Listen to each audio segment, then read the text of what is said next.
Hello, I'm Deborah Davis, Director of the Valdosta State University Archives and Special Collections. And I'm Ashley Braswell, the Director of Development for the Harley Langdale Junior College of Business. Today we're going to talk to you about a collaboration between a museum and an archives to document African American history. We're going to do it more as a conversation with our slides, more like an interview, so we hope you enjoy this format. Hey Ashley, I'd like to talk to you about Roy Copeland, his success, and his position in the community. Sure. So Roy is a very experienced trial lawyer with 30 years of experience in that field. He's also a very dedicated professor at Valdosta State University who genuinely cares about his students, as well as extremely active in the community through 100 Black Men and other activities. Yeah, and he's a character. Oh, yes.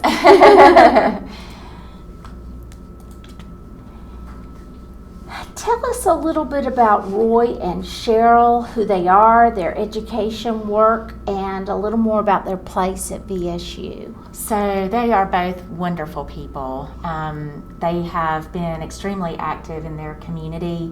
Both educationally went on to do their undergraduate, their master's, and their doctorate degrees, in which he went into law and she went into education.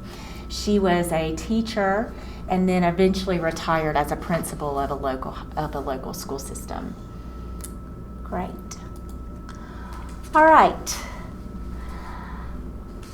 I want you to talk a bit about how he acquired the collection. How did he get started collecting in the first place? So that's actually a funny story. He told his wife, Cheryl, many years ago, back in 1989, that he didn't want anything for Christmas. And so she decided she was not taking that, and she bought the first piece of their collection, which was an autographed pair of boxing gloves by Muhammad Ali that happened to be his favorite athlete. Yeah, he really likes Muhammad Ali. Yes, he does. There are 76 current pieces in the collection, and they came in ready for display. You see that there's a picture of the person that's being documented.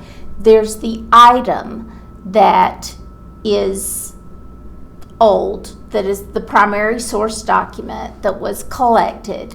And then there's the note to contextualize it and give you background. So this is, not all materials are like that. You have to do signage for some, but this is a very easy collection to work with. All right, tell us about the Harley Langdale College of Business and why you wanted to give the collection to the school and how the school decided there would be a museum. Sure. So this collection had revolved around the state for many years prior to coming to the College of Business. But because Dr. Copeland was a professor there and still is, he had an affinity to the College of Business and decided that this is the home he wanted it to have. So the then Dean, Dr. Wayne Plumley, started working with administration to identify a location for the permanent home of this museum. The Copeland's hope was that their dining room table could extend to the community, and this was a great way to involve the campus as well as our community members. All right, the Valdosta State University Archives and Collections collects broadly across the VSU Record Group, South Georgia, and Georgia Collections, which most have a link to South Georgia. And we also collect items and collections that support curriculum. For the past 10 to 15 years, we have tried to acquire collections relating to African American history. The school is 35 to 40% African American, and when I took over the archives, there were only 2 collections even remotely related to African Americans in the archives. Hold on, I'm putting on my mask. I wanted the archives collections to reflect the student body. We now have 25 excellent collections related to African American history and culture, and some of these are quite large. Some of these collections have been donated and some we have purchased. We also spend about 2/3 of our special collections book and paper budget on African American history. So we have added a lot of books and rare items, many of which we have digitized. Since integration in 1963, more of our collections in the VSU record group reflect our more diverse student body. But unfortunately, our well-documented collections in this record group grew prior to integration. We also have a large art collection and have made an active effort to collect art by and relating to African Americans. We even commissioned a piece for the library by a nationally known African American artist. The Copeland collection is by far the most versatile and interesting collection we have taken in, and this is changing a lot of what we have to offer.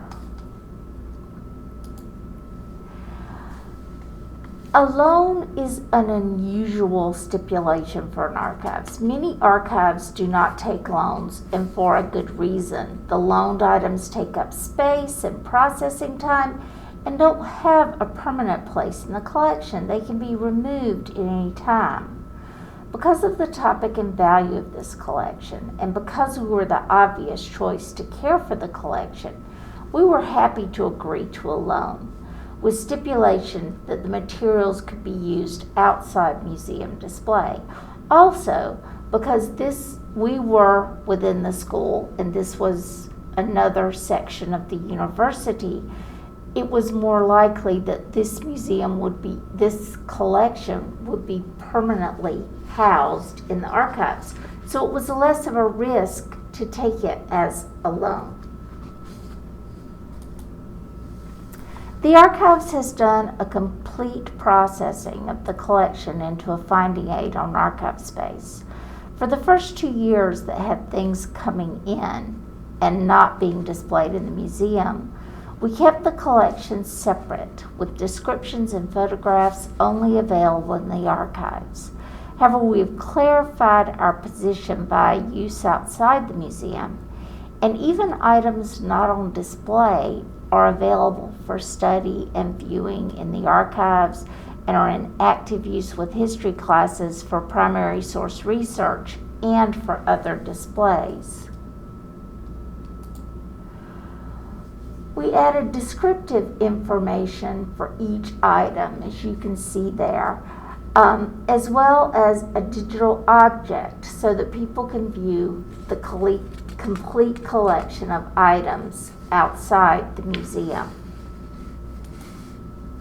Here is a version of a digital object from our ArchiveSpace archival management system.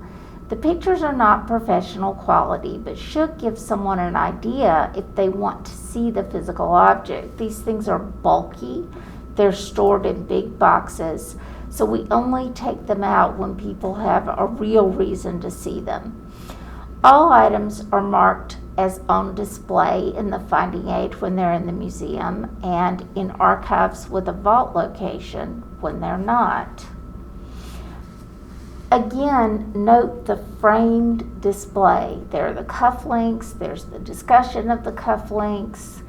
If you've worked with exhibits before, you know how hard it is to compile this information. So having it already done makes it easy for us to describe it and makes it easy for us to use in the museum. And having those framed also as they come in saved a lot of expense to both archives and the museum. Yes, and it makes switching out the collections so much easier. Yes. Really much easier. We also have invoices and certificates of authentication linked, but only in the staff view of most of the collection. More of this information comes in all of the time. This is an open collection, and we're expecting another 30 items this semester alone. Dr. Copeland is still actively collecting, so we are still actively describing and photographing. The archives also has the right to use the collections for display outside the museum, and we have put up pieces of it periodically in some of our display cases. Prior to the museum's opening, we used a display to introduce the idea of the collection and the idea of the museum to the campus this way. When we decide to do an exhibit with this material, we confer with Ashley. She comes over, we scout the possible locations, we scout the security, and we make a decision about where these items are going together. Okay, how did you start with the idea of a museum? How did he kind of want to do that? Why did he want a museum? Sure. So he and his wife were getting to the point of retirement, and they wanted to make sure that all of the educational pieces that their family had enjoyed for many years became part of our community. So they approached us around the end of 2016 with the possibility of this gift. And at the completion of that meeting, I immediately called our archivist, Deborah Davis, so that we could sit down and talk about all of the things that we would need to do in identifying and constructing a space that was not only safe, but the lighting was appropriate, the air was kept at the right level, and that we could maintain the gift that we had been entrusted to. Yes, about 10 years earlier, prior to this, we had created a museum within the library to tell 100 years of the history of the college. So I had experience with this. I had experience adjusting the lighting, filtering the cases, doing a whole lot of stuff that came in handy when we wanted to do this museum. Absolutely. All right, we're going to play a video now that gives you a vision of the museum.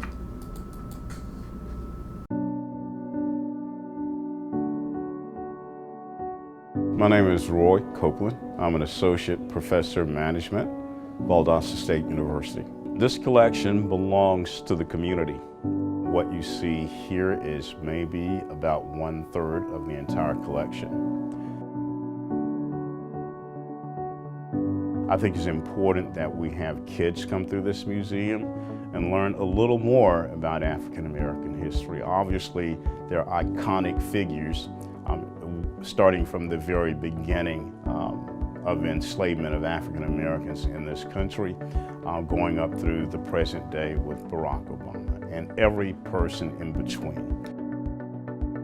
You know, when we talk about this city, this state, this nation, it's about all people, and the stories of all people, individually and collectively, should be shared.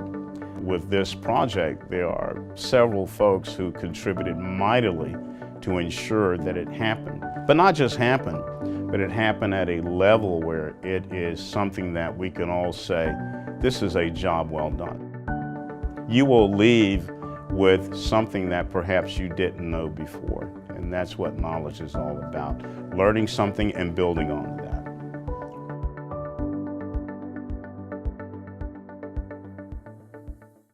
All right, so we had a vision and we had stuff.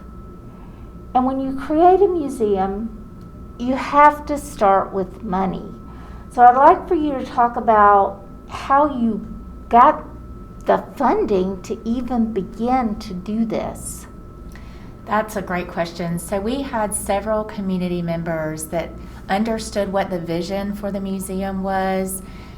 They were already friends of ours, Valdosta State, and we gathered them together to talk about what this type of space would do not only for our university, but also for our community, our local school systems, youth groups, all of those types of individuals.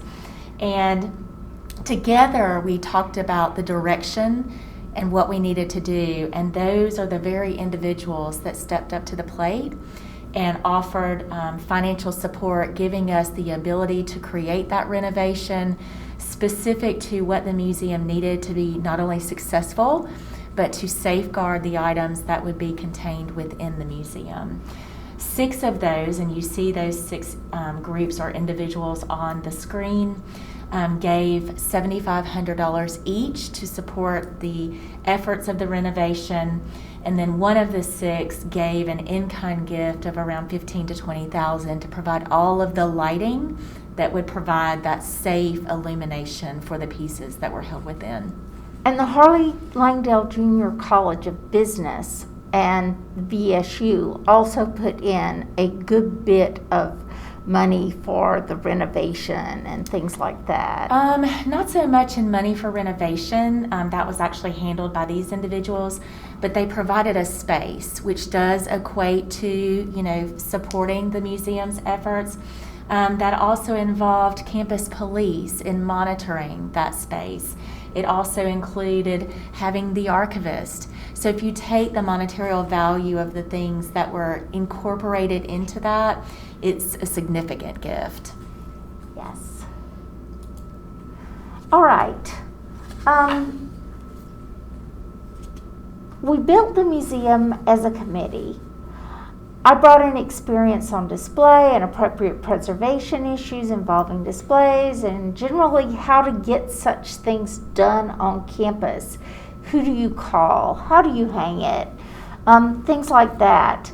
One of the things that was important was creating an invitation to come in. The museum had to have an identity as soon as you walked in the door. And tell us about the care that was taken and what you did to create that introductory space. Absolutely. So as you see on the screen, it is a fabulous picture of the Tuskegee Airmen. And I must say, it's quite difficult to blow a picture up from that time frame to 99 by 101, certainly maintaining the credibility of the original image. So that picture was reduced to a 78%. So that we could have the normal flaws from that time frame, but not pixelating that picture. I think what's so interesting about the entrance to the museum is we originally selected that piece because of what the Tuskegee Airmen stood for. The valor, the honor, the patriotism. We did not know that one of the individuals in that picture was actually the cousin of Dr. Copeland's father. Major Carroll Woods is, and you can't see him because of this gentleman, but he's the second from the left. So once we found that out, the picture took on a life of its own, and it was a must-keep for the entrance. Yes, and there's various other things. There's like a list of the donors. There's some biographical information about the Copelands. That's right. There is a panel from the History of VSU museum that we did. We reproduced the panel that tells about the story of integration at the college. Mm-hmm. So there's a lot of things just as you walk in before you get to the actual collection. One of the things that they did was incorporate AV. So can you tell about some of the challenges and things that you did? So incorporating the AV was an attempt to bring the way that people learn all into one space, whether you're auditory or visual, whatever that looks like. The AV system correlates with pieces that are in the space, so you could actually walk over and see the guitar signed by B.B. King, and then come over to the interactive space and listen to him play that same guitar. So it was a great way to engage people with more than just their eyes, but certainly technology comes with complications sometimes. And as we were trying to save a little bit of money, we moved an original smart TV from our conference room in the Dean's conference space, and it broke right after the grand opening. So we did end up having to purchase a new one. I would say probably the other thing that was tedious was how you gather the licensing that gives you the opportunity to be able to show those videos. And so we went through educational licensing, which gave us the opportunity to provide a lot of material while still staying within, what is appropriate for VSU. An appropriate cost. Yes. Okay.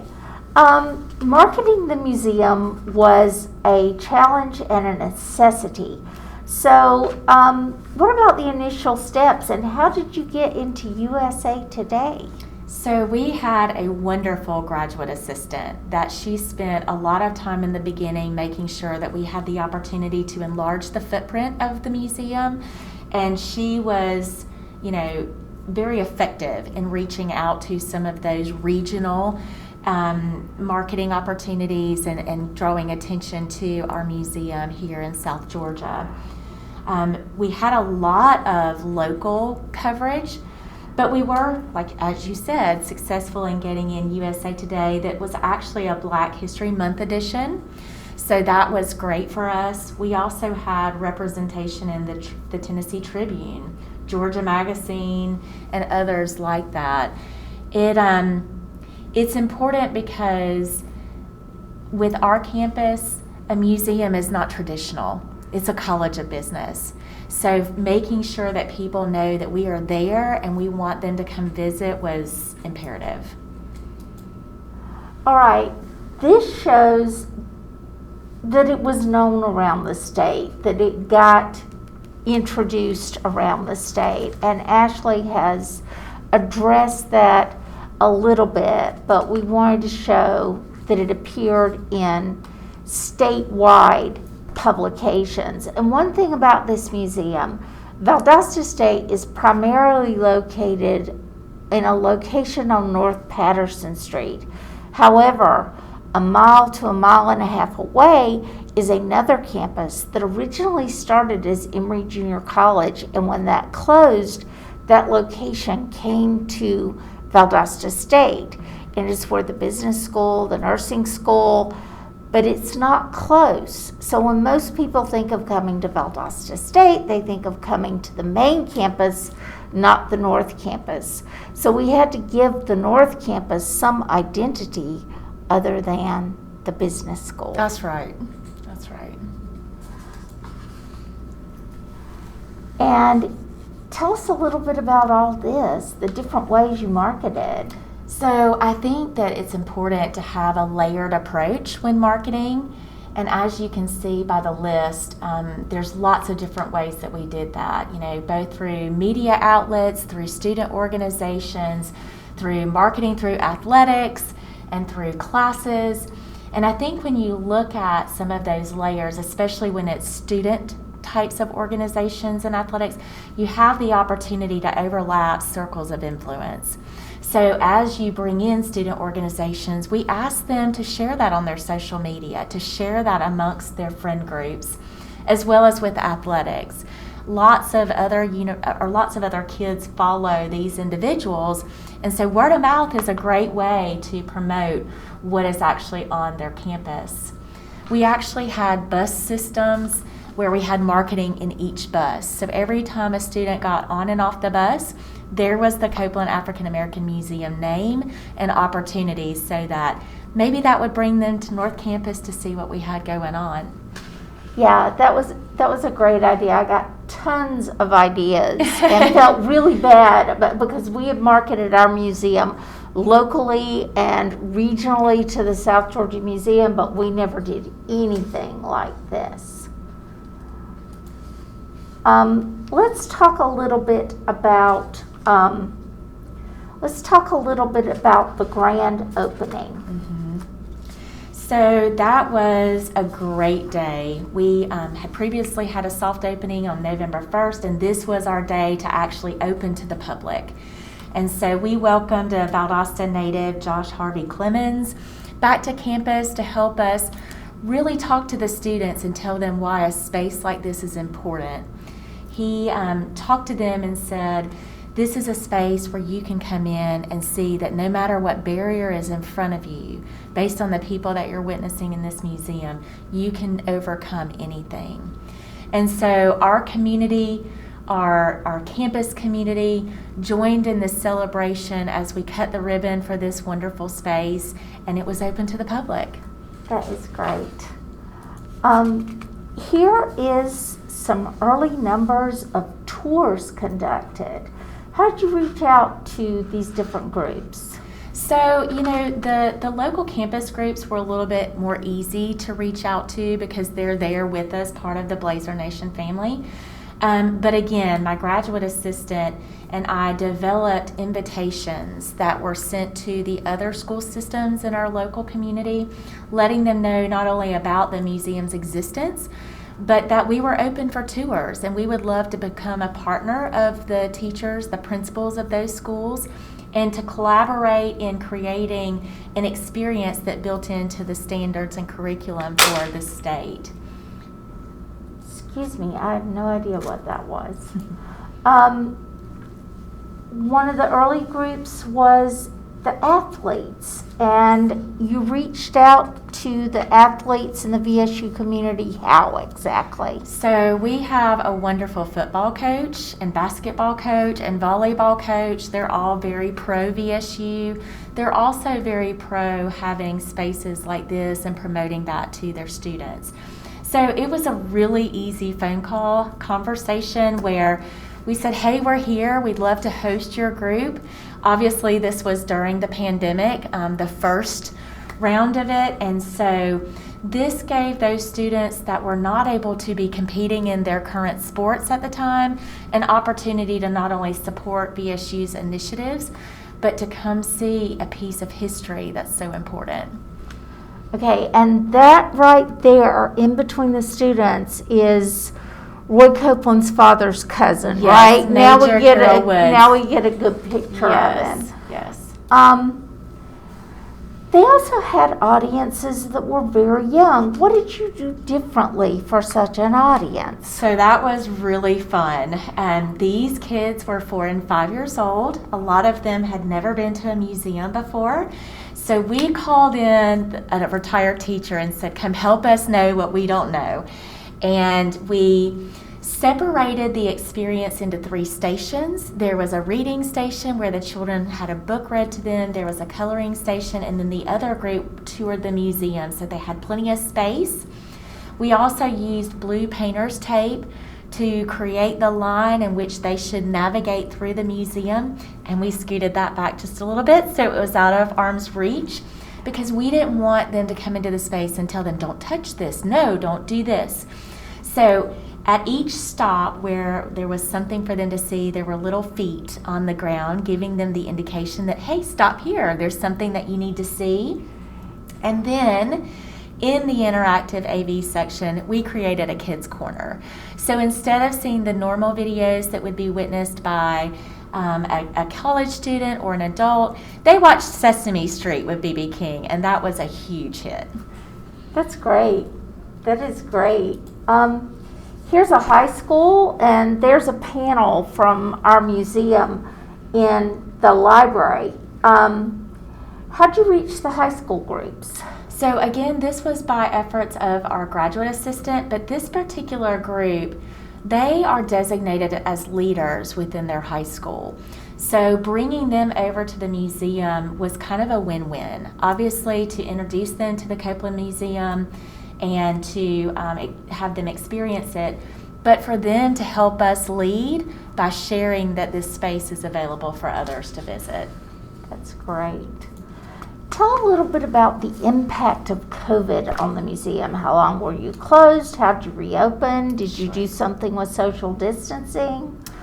So COVID was definitely an unexpected issue for most, I'm sure. So our grand opening was January 28th of 2020, and by March we were closed. So what we did is we continued to work on a virtual presence so that we could remain relevant given that we were so new.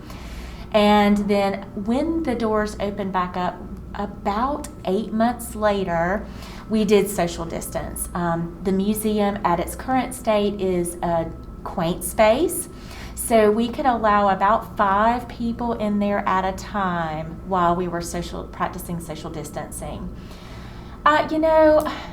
It wasn't a pleasant experience, but it certainly helped us to be flexible and fluid, and we put a lot of things in place that should we ever be in that situation again for any reason, we have a little bit more experience under our belt in how to do that.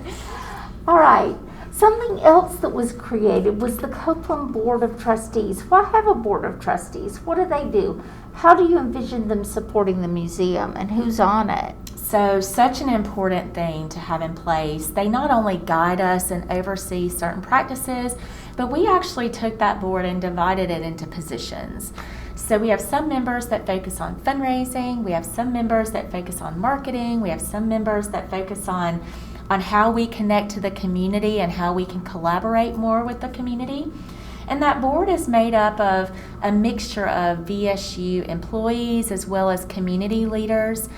You're on that board as well, Deborah. I sit on the board as the archivist and represent the care of the collection and a point of view of teaching faculty using the collections. I'm also on the education committee, and there's good synergy because as we plan field trips, we can make them joint field trips. They can go to the museum, they can come to the archives and have like an engagement session with a particular collection and a particular activity, and then they can tour campus. So we can divide them into thirds and keep things kind of manageable. That's right. Okay. We're in the library, the archives, and have traditionally drawn more activist groups. The college is known as liberal. There are liberal faculty members that get involved in these groups and they bring us to us. We do things that the Historical Society wouldn't, like researching and representing the Mary Turner lynching. We have an artist's 24-panel rendition of the lynching, which took place in Lowndes in Brooks County, and we helped uncover that and the story around it.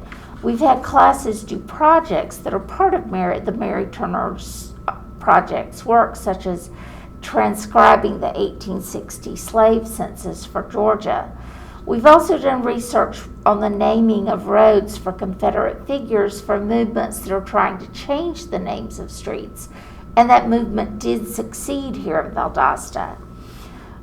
We have less contact with mainstream African American community, especially the business community. Partly that's because the Lowndes County Historical Society has a mandate to collect Valdosta, and we try not to interfere with that. But the business community has those contacts based on long-term support and projects they have done, and that community, the archives, can never hope to access on its own. So this partnership and work on the board puts us closer to that community in a way we hadn't been before. We made a rule that while the Copeland collection may be a loan, we would take no more loans on behalf of the museum. Other related material would come into the archives as archival material. Because of the museum, people have approached the museum asking to donate to the museum. Ashley passes them on to the archives, and I explain the way items come into the archives and may be used in the museum or may be used in the archives, and send them a deed of gift and a digital deed of gift and explain the process. So far, in the last 4 to 6 months, we've been approached 4 times. We've gotten an autograph collection, a collection of early 20th century racist materials. These would never appear in the museum because they couldn't be contextualized quickly enough to prevent the damage that they would do, especially to an African American audience.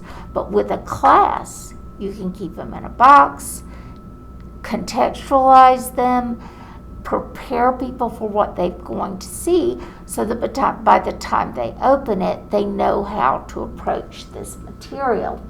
We also are in negotiations about a possible large African American football collection and other single small things. Archives also teaches with Copeland materials. We use our 25 collections relating to African American history. We also use the Copeland collection. We teach a PERS class with the history department, co-teach, called Archives and Librarians for Historians. And the topic is now African American history in the U.S. It used to be just history generally, and they read around widely. And the main focus was on how to read, how to take notes, how to do research, how to write a thesis statement, how to write a paper, how to do a presentation. And we hoped by doing this to prepare them for their higher level history classes. but we had to have content they worked against. And because they were doing papers on civil rights and other things, we made this content African American history. And some of them have even taken on the topic of the racist materials collection that we just got in. That's Both great. a white student and a black student. We've been able to contextualize those well. Students do visit the Copeland Museum. They can use stored pieces of the Copeland Museum collection for paper topics, and at least one of our students is doing that. They use our finding aids to study collection items, and we're having Roy Copeland come in. And so it's really helped us with this class. And the teacher that teaches it is a European historian, and I'm an archivist. So we had to teach ourselves African American history, at least the most basic themes and ideas, before we could do this with the class. And it's been very enriching for me to be doing something like this. And the Copeland Museum is what inspired us to do this.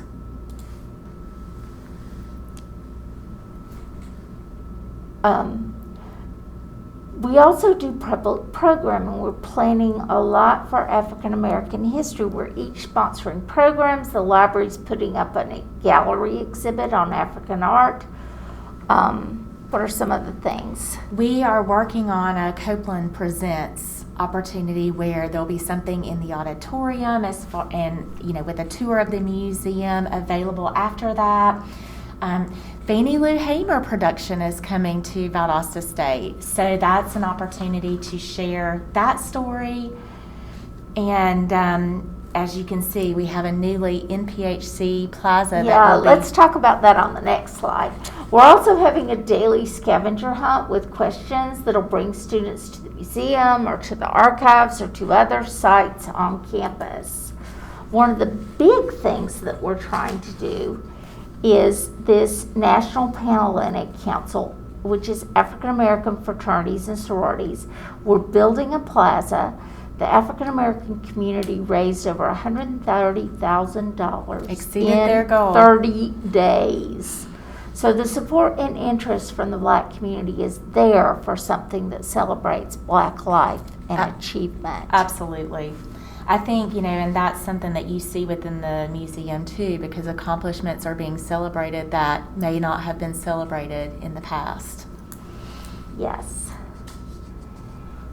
These are current collaborations that the Copeland is making, and one of the most important ways this affects the archives is that I also collaborate with these people. As they work with the museum, they also can possibly work with me. I approach the board and other partners with an attitude of advocacy for archives. How can this help the museum and help the archives? I think, when you spread out collaboration opportunities amongst the campus, it brings innovative ideas from different areas that help, as you said, both archives and the museum. It adds, marketing opportunities that serve as experiential opportunities for our students that better prepare them for the world, while also benefiting the efforts of archives and the museum. All right. Future funding of the museum? Yes, so it's an exciting time. We have current commitments, as you see. Copeland, Hagebrook, and Walker have committed to a $50,000 gift in supporting the museum's renovations. We have an anonymous gift of $25,000 that will be coming in the next couple of weeks. And in-kind gifts are as important. When you see Valdosta Electric Company, they're providing all the lighting for the expansion of the museum, which is a savings of about $25,000 to $30,000. Southern Pediatric Clinic just gave $12,000 to support the new part-time director's position. And I have to say, for the first time on our future opportunities, we have actually gotten a friend of the museum to commit to $7,200 a year in perpetuity. Oh my gosh. So that is a very exciting gift. We also have a grant, and I'll leave it nameless at this time, that has been accepted, and another $25,000 coming in out of our future commitments. So we are on our way to sustaining this museum. That's what makes having a director of development so important for this project. Okay, so the future. Yes. The future growth of archives for collections, we're very excited about that. And there's future teaching opportunities. We've expanded to teach there's a new public history certificate on our campus.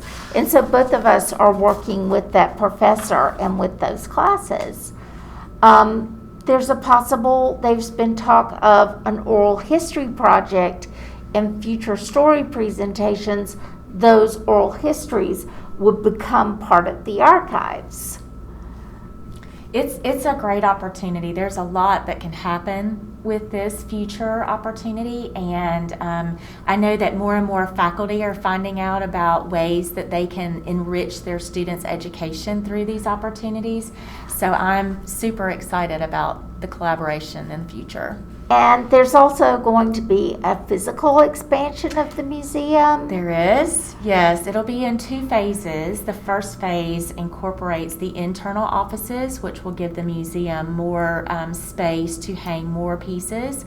The idea is to maybe have some spaces that rotate, as the full museum does right now, and maybe some that remain constant, giving something new for everyone to see as they come through. And you're working towards an endowment, a director. Yes. Students from the Copeland Scholarship. Yes. Coming in to do work on it. Internships. Yes. There's a whole host of things that are currently in progress that are Yes. really going to strengthen the museum, as well as strengthening the archives. That's our presentation for today. We'd like to thank you for listening and invite you to contact us. Thank you so much. And those are our email addresses.